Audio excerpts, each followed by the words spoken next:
There's one part in the book that actually stands out when I think about Arthur, and it's on page 51.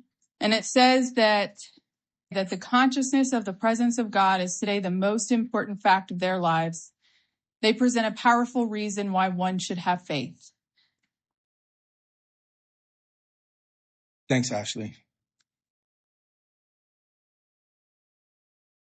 Someone asked me to come here and tell my story, and I was thinking about it today, just briefly. I said, this whole world is made of stories.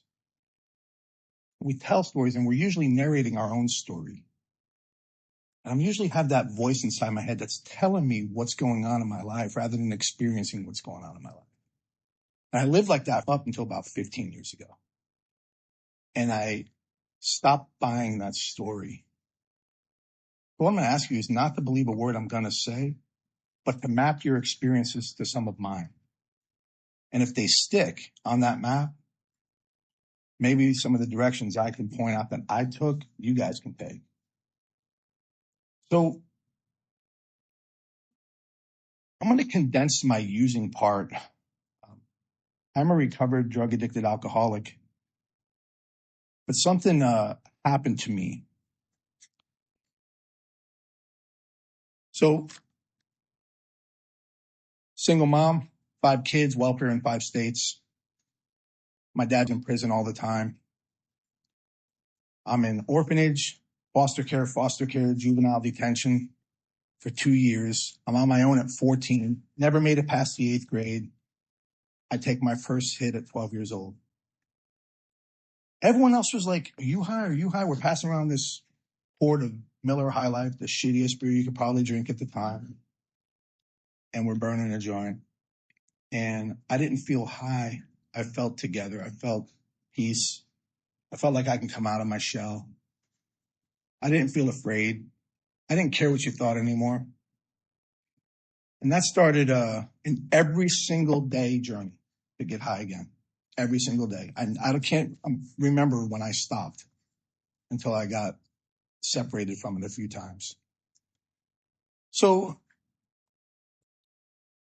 get out of juvenile detention. My mom ends up moving to Dallas, and she moved in an unorthodox way. I come home from work. I'm working at a very young age in the city. I lived up in Queens, New York. And I come home and everything's gone. And there's a note saying, I just can't handle it anymore. I said, okay, to me, that wasn't abnormal anymore. That was how things went. I usually got abandoned and rejected, and I got used to that. I was robbing houses. I have a mohawk. And I'm pretty much batshit crazy. I'm actually in full flight from reality. I'm an outright mental defective. I can't differentiate true from false. And I wanted to just be okay. And what happened was I have this idea in my life that if I can just get something outside of me to make it okay inside of me, I'm going to pursue that. And I tried a lot of things to do that, especially this. So that seeker in me used its attention to seek something in you so that you could give me the attention back. And that felt good. That felt good. That filled another hole because I didn't get attention when I grew up. I was a lonely kid in a room of people. I'm fast forwarding, smoking crack, holding a handgun, taking Ambien to try to come down, doing hydrocodone. And I'd been smoking crack since before crack was out. I was smoking it when we were freebasing back in 1984. I'm in New York. So I snapped my leg and they put me in the hospital. My buddy takes my motorcycle.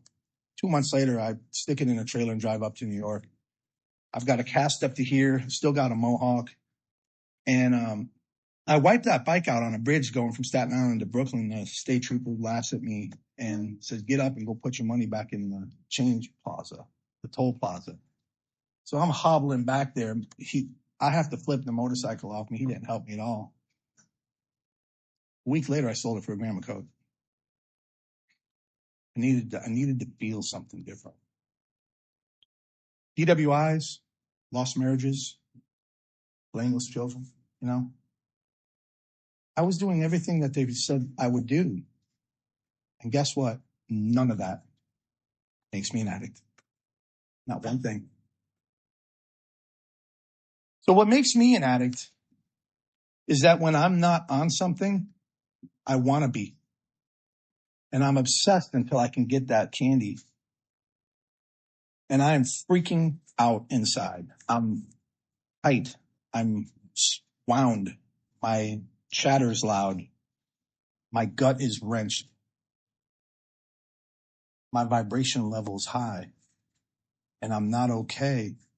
And that thought repeats itself 100,000 times an hour.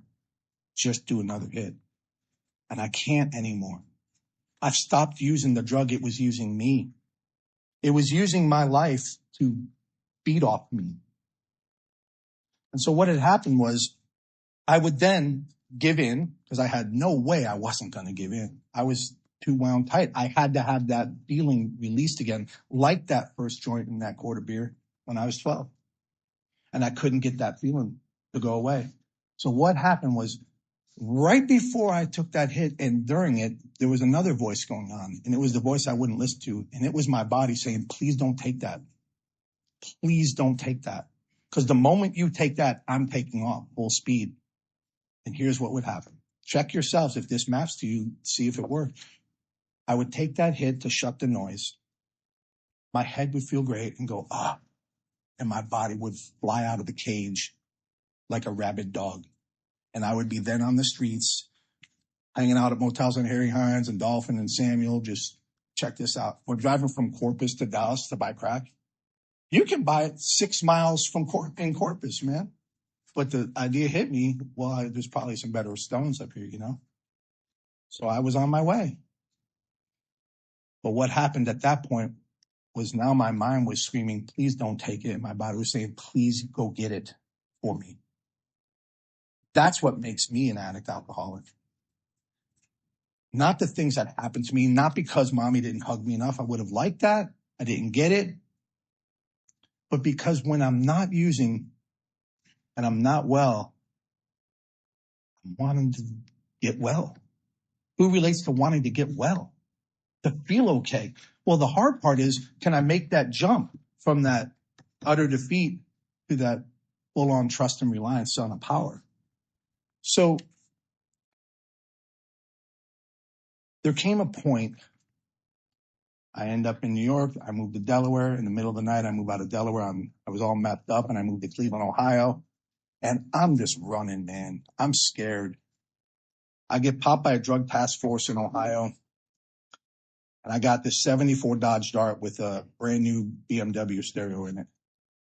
And they have us out on the snow at 3 o'clock in the morning on our faces, and they go over everything pretty harsh. And I go, I'm going away for a long time. I have this felony charge on me, and I ran. And they didn't find it. And I felt like that was a wake-up call. And I wrote the judge. And I was savvy, again, trying to control everything. I stuck the letter in another envelope, mailed it to my mom, and had her send it from New York so that they would not see the postmark coming from where I was. And I got reinstated, and I got back here, and it didn't get better. I was having dope sent to me from New York because cocaine was better up there because Colombians were bringing it in, and Texas really wasn't getting good coke at the time. And so I'm freebasing my own dope. And I can't stop, man. And I don't really want to. There's 8 to 10 years of zero amount of income I earned during that time. I have 3 children, a wife, and zero income. I was using her, I was using society, and I wasn't growing up. See, and what really happened to me, fast forwarding, was I had 11 years of recovery, but I didn't have one day of freedom. And that 11 years of recovery was done through AA. And this time in, I had a sponsor tell me, please don't take offense to this. He said, addicts die in AA. I said, what do I do? He goes, well, go get a book. Because he said, you know the book better than me. He goes, go get a book, a brand new one. And I said, oh, cool, I'll go get one. No, get a big one. I said, I don't want to carry a big one. I didn't want to carry anything that I didn't want a billboard in my hand, you know? He goes, and I don't want anything in it. Because I don't want you to read your highlights anymore. I want you to read it like it's a fresh, clean slate.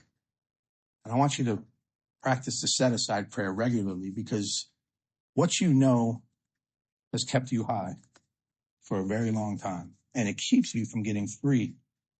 And he was right. And I didn't like hearing that. But I listened. And I took it in and I internalized it. And I got into recovery. My last night out was horrific, man. I mean, I blew 20 grand in a month after about 5-week run after a relapse. The last night, I have about $750 worth of dope.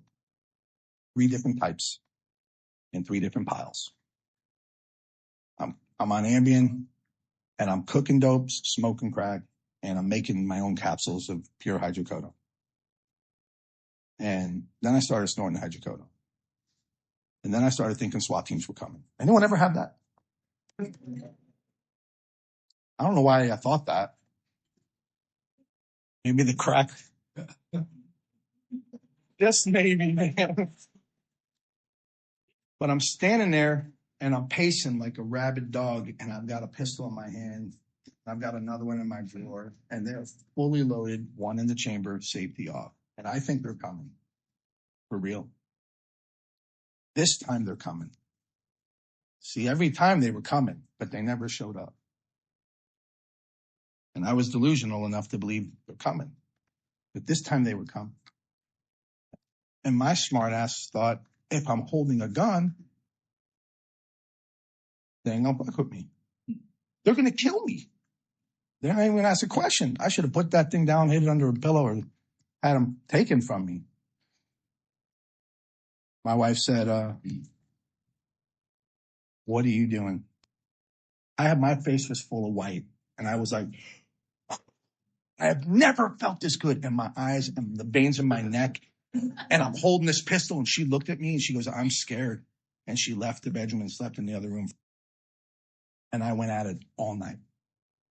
All night long. I did all that dope. And I didn't want to. I didn't want to do it anymore. And I was being used to do that dope.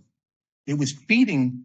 See, when they talk about we can be possessed of a new power, I was possessed of a different power that was using me to get high off of my life force, to wipe my family out, to destroy everything I owned. You know, I'm a kid who came from a really broken, messed up family, you know, hardcore street living style New York kid. And I had a life now. I had gained some stuff back. I gained a career. I had things, and none of it was enough. You know, I was driving a fine European automobile. I had a double 6-figure job, and I would have thrown it all away for one speck of just a break. I didn't even want freedom. I just give me a fucking break, man. Inside, I was cratering. That night, I'm tweaking with my remote control that my friend set up my flat screen and sound system, and it ain't working. So 1:30 in the morning, I'm texting. You know how it is? Come fix this, bro. I said, I am not able to watch my flat screen with this remote. I can't get it to work. Just take the batteries out. Da. Needless to say, he goes, I'll come over tomorrow. I said, yeah, you need to do that, man. What time are you? He goes, 1:00. I said, thank you. Well, I didn't sleep. I was up all night, ran the dope down, and around 10 in the morning, I was just about out, and I got scared. See, I had enough dope in me to kill 2 small children. But see, once the dope was running out, I wasn't high anymore, even though I was so high that, you know, I should have been hospitalized, right? I was so high. I was so high that every hit I did, I would lay on the floor listening for that same SWAT team to come in. I could hear their cars pulling up the street. You know, I was believing this. I was losing my mind. Full flight from reality. And all of a sudden I see this car pull up. I go, oh shit. And I was just about to split. It was Glenn, the come to fix the remote. He's going to mess up my high. He opens the door. And I wanted to say this. Can you come back at 1? I swear I wanted to say that because I needed to go out and get more. And instead I said, I've been smoking crack and I can't stop. And I was shaking. And all he did was grab me and he hugged me and my arms fell. And I just went, and it was over. Right then, it was over. It was over. I knew it was over. He said, let's go to a meeting. And I said, yes. Yes. There was no more. I gave in right there. I was defeated. Did it look like I was defeated from the outside? Nope. Not at all. I had $1 million. Badass car. My house is pretty much paid for. Shit ton of stock. I'd have gave every single bit of it away at that moment. And something suspended me there was like that magic potion, grace matched with timing, matched with that moment of clarity and that willingness. And it was that perfect combination. It didn't come easily. And I had to seize on that moment right then. There wasn't going to be another moment. See, if I missed that moment, that window, it could be years more because it was years for me. Because the moment I pick up, I don't hang around y'all. I go parallel universe. I live at night. I sleep all day. And eventually I pawn everything I own. And then everything you might own. If I come over. That Canon camera looks nice. I need to use your bathroom. And all of a sudden I have it. That's how I was operating. I go to a meeting. I walk into the place where I had 11 years, 10 years sobriety, spoke from the podium, shared at meetings, sponsored people. And I picked up that desire chip and I was petrified to do it. I was broken. My ego didn't have enough resistance that day to say, don't do that.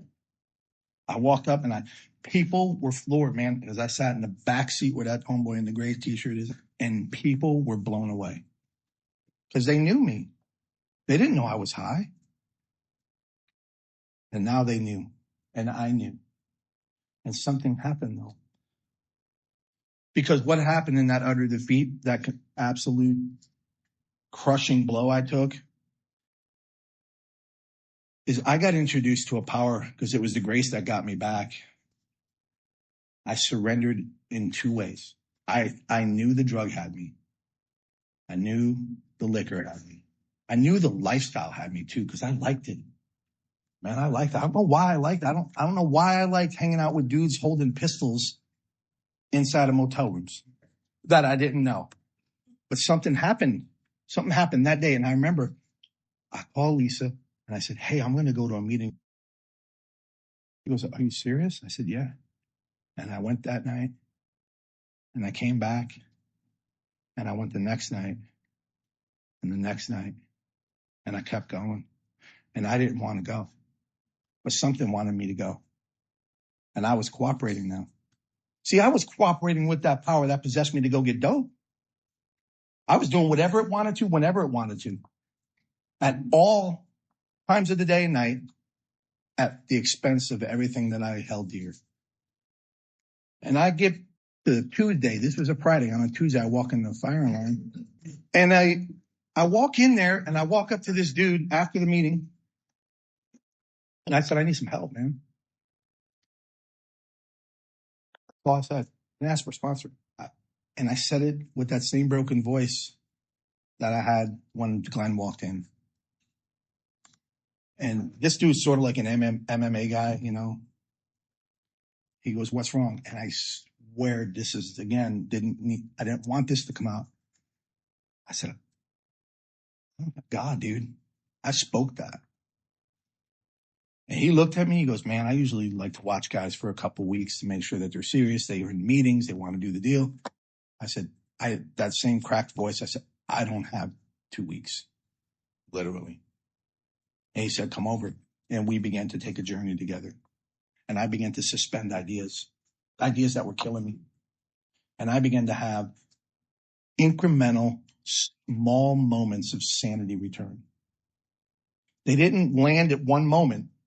The surrender moment happened, but I was just walking around this doomed groundless, where do I go kind of guy. Point me and click me because I don't know what to do. I didn't yet have anything. I had a whole lot of knowledge about this book. I could like read full pages without looking at it. It was strange, but it wasn't helping me. It wasn't keeping me sober. See, here's what happens. I go out and I come back in and I'm like, okay, I just need to stop using dope. I just need to stop shooting cocaine. I need to stop smoking crack. And see, and I get in and I stop that and I think, oh, good, I've stopped. That's good. Thank you, God. And I'm okay now. What I need to find out is, why do I keep starting again? And how do I keep from starting again and restarting again and restarting again in that cycle and promising people with such Academy Award winning effect, you got to believe me this time when I don't even believe that I can do it. But I got a really good ability to convince you to believe that I'm going to stop this time. It didn't work anymore. No one bought it. I went through the steps. He was a hands-off guy, though. He wasn't a micromanager. He didn't push me. He didn't have to. I actually tell guys I sponsor, I said, whenever they object or resist or rebel, I say, here's what you do. Call Doug. Just say, what was it like working with Art?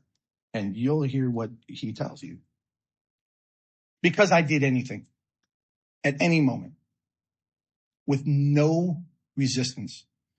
He sends me 36 one-hour tapes. He goes, listen to these. And I only want you to write in the margin of your book in a black pen. And I didn't take 3 months. I began to listen to him with headphones on, with a pen, over like maybe a week. I had nothing to lose. Except my life. That was pretty much gone. So I did that. A few months later, I'm at his house, I'm writing inventory, wrote it, and I had I call my second surrender. I'm sitting there and I share with him inventory. We're looking at revisiting. See, he's bouncing me from 2 to look how crazy I was, to 3 to look where I don't rely, and 4, look what you do when you're out of alignment. Look what you do when you, and I start realizing I am fucked. I am fucked. I literally turned to him. I said, I'm going to go. I need to let her know to move. Because I now had about 4 months sober, but I knew I wasn't going to make it because I was still trying to stay sober on the unaided will. And I used Doug and I had got that resource and I said, this guy is a pillar and he's going to help me and he's got the answer. He's going to use the book. But I was using the letter of the law. I was using the functions and the process of the program, but I wasn't using their intention, which was to connect me to a power greater than myself that will solve my problem. My problem is I'm self-centered and driven by fear. And I can't get out. And I tried. And I looked at objects. Objects would be things I could buy, people I could control or be controlled by, shiny new things, rusty old things, whatever it took. Something other than me to make me okay, and something definitely other than a power greater than me to make me okay. And that day was my second surrender in this program because I knew I was not going to make it. Was not going to make it, and I wasn't using. And I didn't think about using. But I couldn't see how to break free from that selfishness that wrapped me in a cocoon and had me tightly in its grip. See, selfishness has billions of things at its disposal to bring me right back into the game. The power has one thing: truth. And everything I kept looking outward at. See, and I was always looking out, always looking out. Bill's story says, and this happened. I was inwardly reorganized. I had a new footing. My roots grasped a new soil. And I didn't know much about that. It's like entering that world of the spirit. My next function was to grow in effectiveness and understanding of that world. I didn't know what it was like. I had mental ideas. I heard what y'all said it was like, but I wasn't seeing anyone elevating above their problems that they told us we could do. Everyone was still slogging through quicksand talking about freedom. And I'm like, this isn't what they mean. This can't be what they mean because I won't make it if I walk that. I'm not going to make it. I'm not. He said, I want you to meditate twice a day, 5 minutes a day. Okay. I did that. And I felt that was a little weak. So I went to 20 a day, twice a day. Because if 5 minutes would work, 20 would be better. Just like dope, right? Just like dope. Same effect. Looking for something. And I remember 9 months sober now. Since 93, this is great to like date myself. There's probably not people born here in 93, are there? Right? 93. From 93 till now is 25 years, and I have about 23 of them sober, with a lot of slices of getting wasted. And I knew it was going to happen again. Even though I'm meditating, even though I'm having these profound understandings, I knew something was still missing. I knew it. And that's where no one could tell me what to do anymore. I had to start going inside. And I didn't want to. I wanted to look out. I wanted to perform for you, my sponsor, for you. I want you all to see what I shared, hear what I shared. But I wasn't having deep and effective spiritual experiences. And I found myself sitting in my closet writing nightly reviews and praying. And I laughed one day. I was sitting there and I go, this is incredible. I'm seeking God in the same place I smoked rock. And I was laying on my face when I prayed. I just laid straight out like a swimmer because I felt like I needs weren't enough for humility for me. Just not going to bring me down far enough. And I remember laying there and all of a sudden at 9 months sober, I get this inside feeling. It said this: you believe in the process of recovery to keep you sober, and it is blocking you from my power. And I stopped right then. I remember calling my sponsor. I said, nope, no more. I'm not going to do this anymore. And it was scary. Please don't try this at home. I worked the steps fanatically, wholeheartedly, just as prescribed. And I followed it to the letter of the law, and it was choking me out. And I turned my face to the sun and I said, okay, show me. See, I had to let go of old ideas of using and old friends I hung with and old places I hung out with. Now I had to let go of the thing that got me 9 months away from that last run. And that was petrifying. And I did it. I put it down. Still was going to meetings with sponsoring guys, working the deal, speaking when asked to, part of the area committee. I think our social chair, and that was a blast. We had a good time. But that was the moment where I shifted from the many thousand on 50 to the many hundred. Because what I did is I let go of the most precious thing I could have at that moment, which was the freedom from the drugs that were killing me. And I didn't know if that was such a good idea, but I knew that I wasn't feeling the connection if I didn't let go. On 85, they talk about some really powerful things. And in 86 and on 87, they said we begin to trust this intuition, this inspiration, this insight that we gain. And on 55, it says we finally saw that the great reality was deep down within us. And I stopped looking outside anymore. And I started going in for everything. And I began to find things about myself, and it was painful.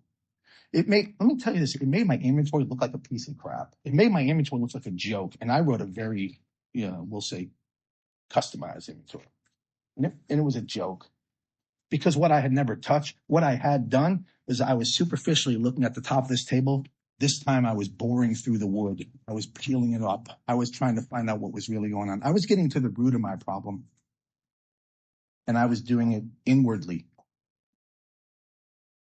Meditation expanded, spiritual understandings have expanded, and I began to hear myself talking in meetings or to people and realize those aren't my words. That's not me. And I would become as surprised at what I was speaking as the person listening to it. And I began to realize that I was now a funnel and not a bucket. That I wasn't here to acquire all these wonderful little trinkets and goodies like Halloween candy and say, look at what I've gotten when I got back home, and pour them out on my bed and say, this is my safety net. I kicked my safety net out the window. And I don't have one today that's visible or mental. I have a safety net that wraps around me just like that dope did, but it isn't constricting the air out of me. It isn't choking me on every in-breath and not letting me get that out-breath. It is my breath. And it did something in my life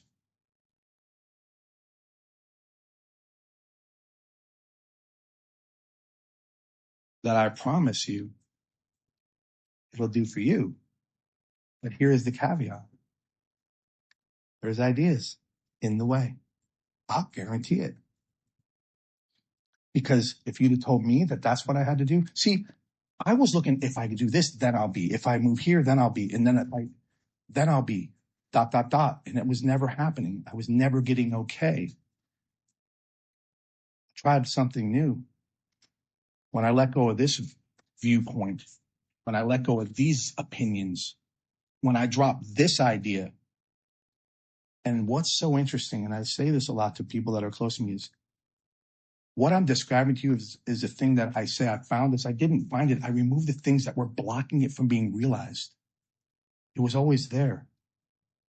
I challenge you to look within. It's there. But here's something interesting. I would give up even that idea if I was prompted to go one more step further towards something I call it the unknown, the mystery, and away from what is known, which is my insanity. Because if I'm tossing the idea around, it's in a broken washing machine. It's not ever coming out. I don't want to wear it if it did. I'm fortunate. I retired a year ago, a little over a year ago. I spend my days waiting for what's next. And honestly, this is sort of tricky. I don't leave until I get something from central casting to go perform. Because I suffer when I exert myself, project myself, and propel myself into my life and into your lives. I begin to hurt myself. I set balls in motion. And wisdom, gained through that surrender, says, relax, take it easy, don't struggle so much. The right thought will come. And all of a sudden, people ask me to come speak. Good luck, because I'll tell you this, I never know what I'm going to tell you. Never know. You can record these. I probably have 30 of these recordings, and none of them are the same. None of them. You might hear about a mohawk. Maybe not. You might not. You might hear about me unplugging my kids' VCR while they're watching Lion King. You wouldn't have heard that today unless I had to go back and recall that. But you'll always hear this, and hopefully, listen, get on this frequency right here. Hopefully you're feeling that feeling in this room right now, because I do. If you don't, just quiet it a little more. It's right there. That's what is the presentation of what we have to offer. Not just freedom from alcohol and drugs, selfishness, and fear. All you've done is created just nothing. But the inclusion, the insight, the intuition, a reliance, being on that new footing when I sincerely took such a position to rely on that power. And I only take that position because I'm absolutely convinced, and I've conceded to myself, that I can't trust me no more. Can't. So listen to this. If I can't trust me, please don't trust me. You feel me? Please don't. But if there's anything that I said tonight, if you can grok, if I bring you right back and we tie this all up, was you've heard a story. I asked you not to believe it, but I said, if you can wrap your experiences and tack them up on this map that I've presented to you, the journey I've taken, and if you can maybe see yourself or feel yourself, more importantly, having felt those feelings of just sheer despair, loss, hopelessness, and then going through it, struggling, grinding it out. It ain't working. I don't feel it. What am I going to do? And then you get a sense, maybe a whiff, a hint. There's some freedom in what this cat's talking about. Grab it. I call it initially, it's just a thread, and it's real small. And I pull that thread and it just keeps getting, and all of a sudden, look, I got this pile of fucking yarn. And I keep getting more and more. It never ends what I'm getting out of this. And everything I've been given, which is nothing tangible, is to give it away to you. And I'd be remiss to stand here and to take anything from this. If I haven't poured myself out fully, bared myself, exposed myself, become vulnerable enough, and emptied myself enough to allow the spirit of the universe and to sit on that tip of that spearhead of the ever advancing creation of God's world, then I have not done a damn thing here. And if it has happened, I've also not done a damn thing here. Thank you.